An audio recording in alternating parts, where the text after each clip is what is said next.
저는 이 우울증이 우리가 알고 있는 여러 가지 마음의 병, 뭐 몸의 병 중에서 겪어본 사람과 겪어보지 않은 사람 간의 그 시각차가 가장 큰 병 중에 하나라고 생각해요. 그만큼 내가 체험해보지 않고서는, 내가 그 병에 걸려보지 않고서는 굉장히 말하기 조심스러운 병 중에 하나죠. 최근에 제가 만났던 분 중에서 이제 한 35 되신 그 여성분이 계셨어요. 굉장히 활발하고 명랑하고 그리고 되게 에너지 넘치는 분이셨는데 그분이 결혼을 하고 나서 약간 그 가정에 문제가 생겼어요. 일단 남편분이랑 그 생각했던 대로 결혼 생활이 진행이 되지 않아서 굉장히 힘들어 하셨고 또 시댁 간의 문제도 있었고 경제적으로도 약간 문제가 생기셨죠. 그리고 본인의 경력이 단절되다 보니까 또 거기에 대한 스트레스도 되게 심하셨던 것 같아요. 그런데 그러던 중에 이제 아이를 가지고 아이를 낳게 됐는데 산후 우울증이 오신 거예요. 굉장히 심하게 오셔서 그런 약물 치료도 받으시고 병원에 가셔서 다른 여러 가지 그런 심리 기관에서 그 정신적인 치료도 받으셨는데 이게 좋아지는 것 같다가도 집에 가면 상황이 바뀌질 않잖아요. 그래서 다시 또 재발이 되고 좀 좋아졌다가 재발이 되고 이런 게 계속 반복이 되셨던 분이세요. 근데 이제 그분이 어느 날은 이제 자고 있는데 분명히 낮에는 기분이 괜찮았었는데 이제 아무도 없고 아이는 자고 있고 그날따라 이제 비도 내리고 뭐 그런 날이었나 봐요. 그러니까 또 참을 수 없는 그런 감정들이 자기를 막 덮고 있다라는 게 느껴지더래요. 그러면서 이 감정을 내가 어떻게 제어할 수 없는 상태로 가고 있다라는 느낌이 오는 거예요. 그분이 옆에 이제 자고 있는 이제 막 돌이 지난 아이를 보고 있는데 내가 이대로 놔두면 내가 그 아이를 어떻게 해버릴 것 같다라는 생각이 드는 거예요. 그런데 다행히 그분이 아직도 약간 이성적인 판단을 할 수 있는 상태였기 때문에 그 112에 전화를 거세요. 그때는 뭐 무슨 구호센터 이런 전화번호도 생각이 안 나요. 일단 떠오르는 게 112였나 봐요. 112에 전화를 걸어서 내가 내 아이를 어떻게 할 것 같다 지금. 그러니까 빨리 와서 이 상황을 해결해주고 나를 좀 구해달라고 요청을 하신 거죠. 그래서 경찰이 출동을 했고 어, 무사히 그 상황이 넘어갔던 거예요. 그런데 만약 그렇게 내가 어떻게 해야 하고 싶었던 대상이 아이가 아니라 나 자신이었다면 굉장히 안 좋은 결말로 갈 수도 있었던 거죠. 우리가 우울증이라고 하면 많은 분들이 그거 나도 경험해 봤어. 뭐 기분이 좀 안 좋고 뭐 우울해지고 그랬다가 뭐 운동도 하고 뭐 취미 생활도 하고 그러면 되게 좋아지는 거 아니야? 이렇게 생각하시는데 물론 맞아요. 그것도 우울감이죠. 그런데 그런 우울감이 어느 정도 경계를 넘어서 우울증의 상태로 들어가면 전혀 다른 세계가 펼쳐져요. 많은 사람들이 우울증을 마음의 감기라고 하잖아요. 그런데 그거는 경증의 우울감을 얘기하는 거고, 우울증은 사실 마음의 암이라고 표현을 하고 싶어요. 우울증을. 왜냐면 그 암이라는 게 자기 세포가 나를 공격하는 거잖아요.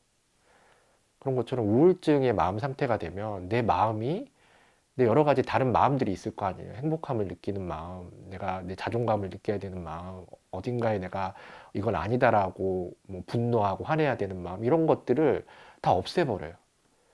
그래서 저는 이 상태를 무색, 무미, 무치의 상태라고 표현을 하거든요. 어떤 의욕도 생기지 않고 어떤 그런 동기부여가 되지를 않는 거예요. 그러니까 어떤 치료도 하기가 너무 힘든 거죠. 그런 상태를 우울증이라고 생각하시면 될 것 같습니다.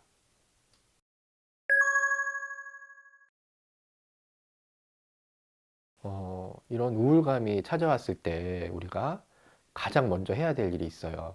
그게 뭐냐면, 내가 지금 겪고 있는 이 감정이 그냥 왔다가 지나가는 우울감인지 아니면 나도 모르는 사이에 내 마음에 쌓여 있어서 이게 이미 심한 우울증으로 가고 있는 단계인지를 판단을 하셔야 됩니다.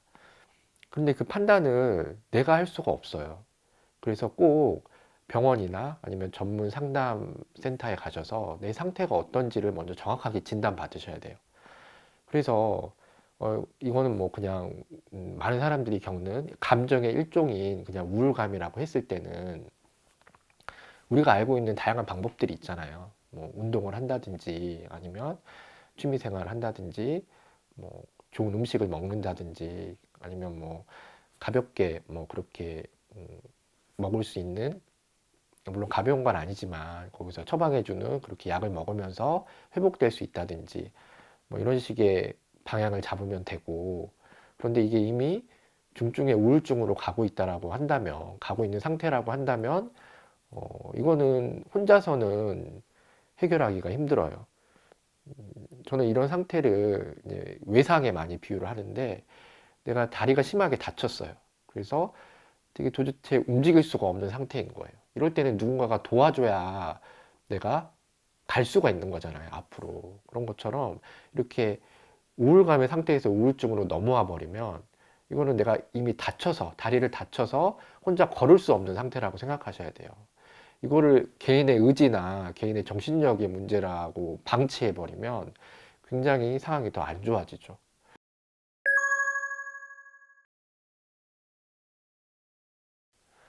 그런데 여기서 우리가 한 가지 쉽게 놓칠 수 있는 부분이 어떤 거냐면, 만약에 내가 그렇게 해서 기분이 다시 정상적으로 돌아왔어요.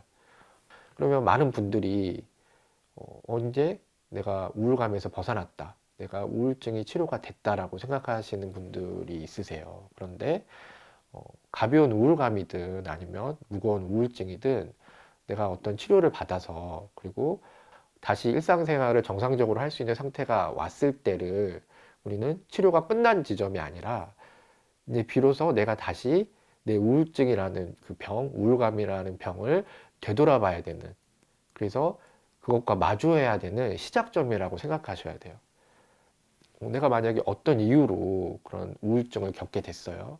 아까 제가 처음에 예를 들었듯이 이렇게 결혼을 해서 약간 결혼 생활에 문제가 있고 그런 것들이 내 우울증의 원인이에요. 그런데 그렇게 그 힘든 상황들을 내가 약을 먹고 상담을 해서 치료를 받았어요. 그래서 되게 좋아졌어요. 나를 이렇게 만들었던 그 원인은, 그 어떤 그 남편과의 관계 이런 원인은 그대로 있잖아요, 지금. 그런데 나는 좋아졌잖아요, 지금. 그럼 좀 이상하지 않나요? 그 원인은 그대로 있는데 지금 내가 이거를 치료되고 치유됐다라고 얘기할 수는 없잖아요. 그러니까 많은 분들이 이렇게 상태가 호전되고 나서 다시 또 우울증에 걸리는 그런 반복되는 그런 우울증의 반복을 자꾸 겪게 되는 거죠.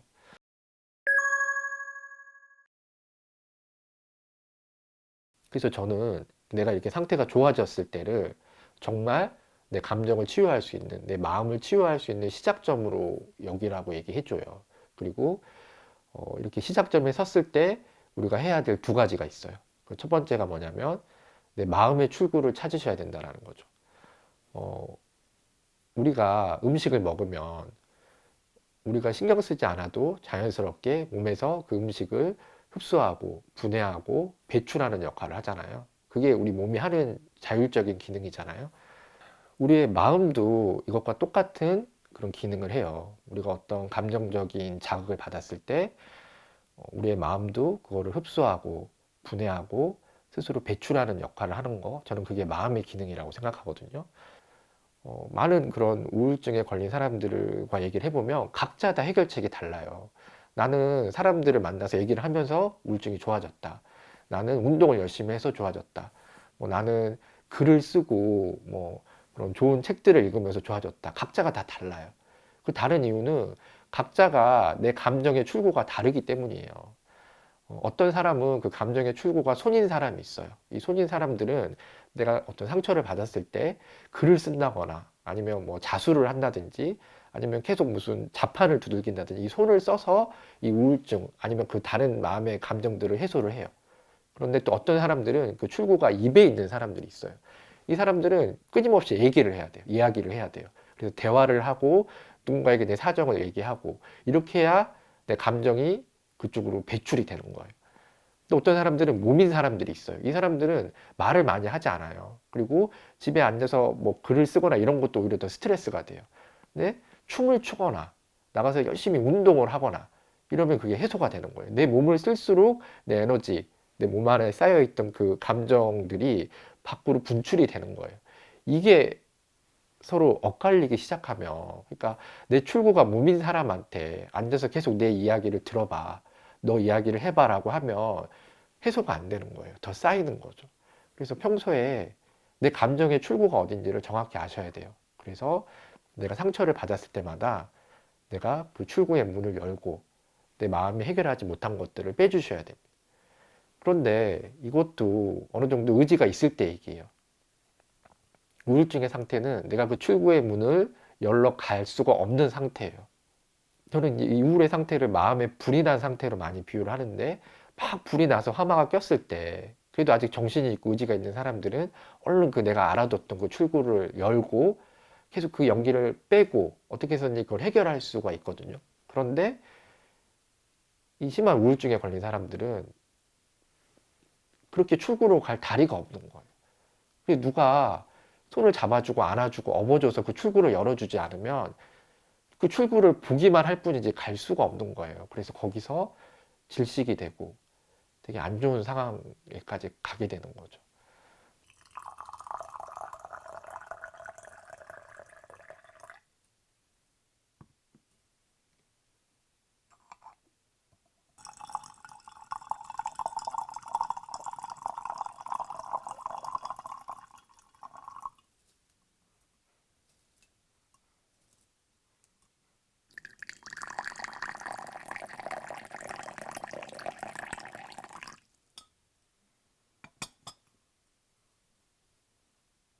또 하나 얘기 드릴 부분은, 내가 이렇게 설사 출구를 알고 있다 그래도 어, 계속 이 상황이 반복될 수 있다라는 거.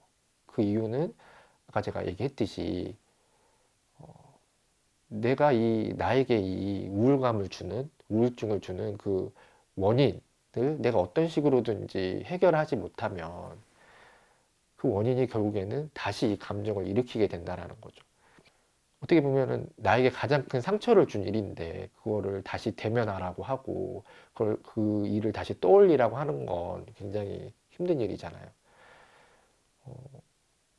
하지만 그 과정을 거치지 않으면, 그렇게 해서 어떻게 해서든지 지금의 이렇게 나에게 힘든 마음의 병을 준 그 상황을 내 스스로 매듭 짓지 않으면 계속 과거로 다시 돌아가게 되는 거죠. 굉장히 많은 용기가 필요하고 힘든 일일 수 있지만, 내가 최대한 상처받지 않는 방법을 생각하셔서 어떻게 해서든지, 그거는 뭐 화해일 수도 있고 용서일 수도 있고 단념일 수도 있겠죠. 아니면 내가 그 상황을 어떤 식으로든지 해석하는 것일 수도 있어요. 어떤 식으로든지 매듭을 지어 주셔야 됩니다. 그래야 다시 반복되지 않아요.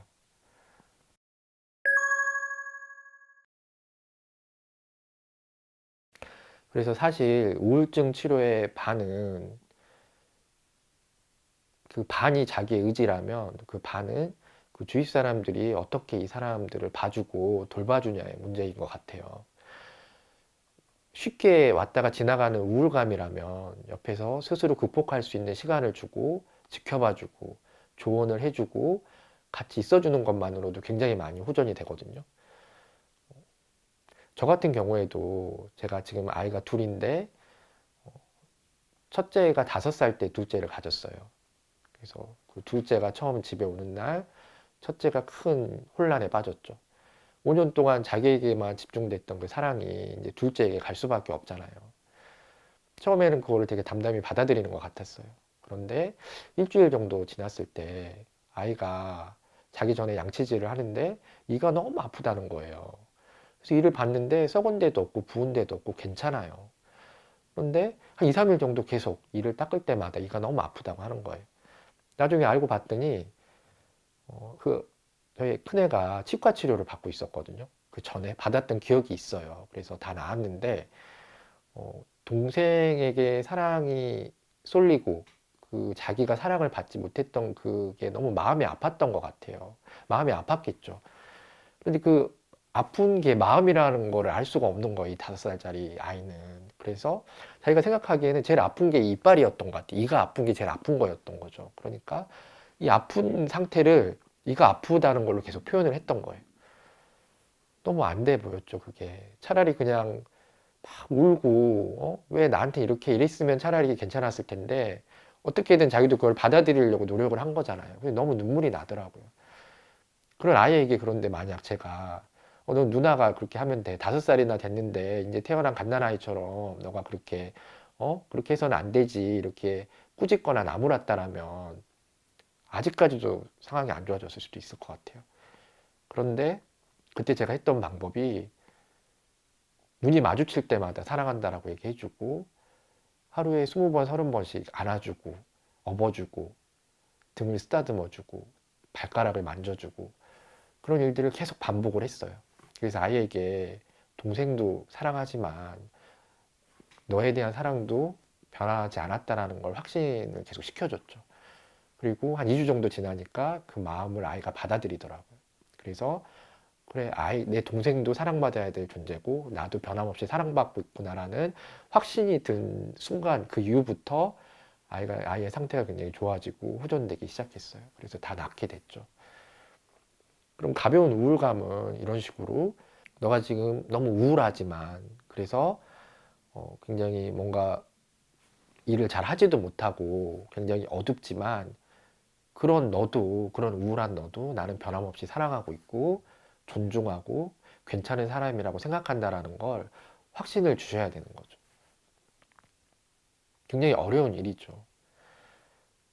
근데 이게 좀 더 이렇게 커져서 굉장히 심한 우울증을 앓고 있는 사람한테는 이런 것들이 잘 통하지 않는 경우가 많아요.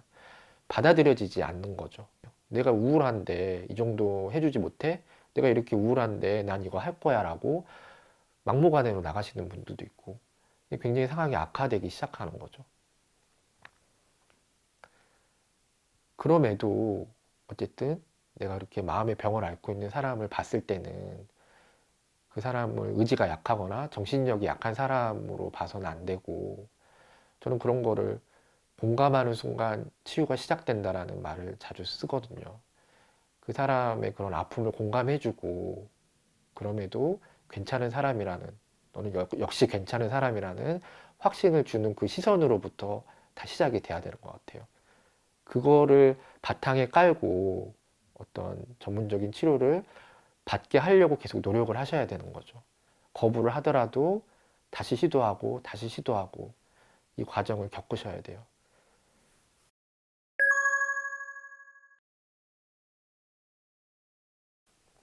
듣기만 해도 너무나 힘든 과정이잖아요. 그래서 주위에 우울증이 있는 분들은 본인도 우울증에 걸려버리는 분들이 계세요. 너무 힘드니까. 그래서 제가 처음에 우울증을 감기가 아니라 암이라고 여기라고 얘기한 것도 그냥 감기라고 생각해버리면 너 왜 그것도 이겨내지 못해? 그 사람을 한심하게 볼 수 있잖아요. 하지만 이거를 불치의 병, 그러니까 내가 말기 암 환자라고 생각을 해버리면 이겨내. 왜 그것도 이겨내지 못해라고 말을 할 수가 없잖아요. 그런 심각한 그런 마음의 병, 우울증 역시 그런 상태라고 생각하시고 근데 사실 이런 말씀을 드리기도 너무 미안한 거예요. 그게 너무 힘든 상태이기 때문에. 왜냐면 내가 되게 편한 상태가 아닐 수도 있잖아요. 나도 너무 힘들다고요. 그런데 나도 너무 힘든데 언제까지 이 사람이 이렇게 그렇게 어두운 이야기들 하는 것들을 들어줘야 돼요. 그래서 이런 제안을 드리지만 그거를 하지 못했다고 해서 그게 내가 할 역할을 하지 못했다라고 얘기를 드리기도 좀 그런 것 같아요.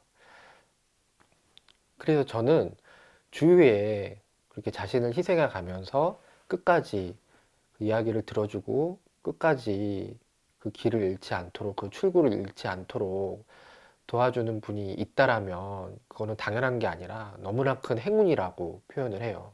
그 병에 걸리신 분에게 너무나 큰 행운인 거죠. 그럼에도 저는 그런 심하게 마음의 병을 앓고 있는 누군가가 내 주위에 있다라면 그런 행운이 돼주실 수 없겠냐고 부탁을 드리고 싶어요.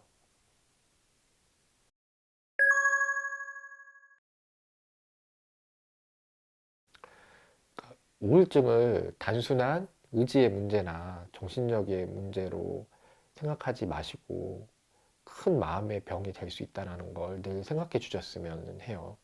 그리고 아직까지는 모두에게 통용될 수 있는 완벽한 치료법도 완벽한 약도 없다고 생각해요. 그럼에도 우리가 잊지 말아야 될 점은 그런 심한 마음의 병을 스스로 이겨내고 극복해내신 분들도 분명히 우리 주위에 있다는 거죠. 그러니까 내가 그런 심각한 마음의 병을 앓고 있거나 아니면 내 주위에 그런 분들이 있다고 해서 나을 수 없을 거라는 두려움에 갇히지 마시고 포기하지도 마시고 내 삶을 끝까지 이어나갈 수 있었으면 좋겠습니다. 저도 그런 여러분들을 멀리서 응원할게요.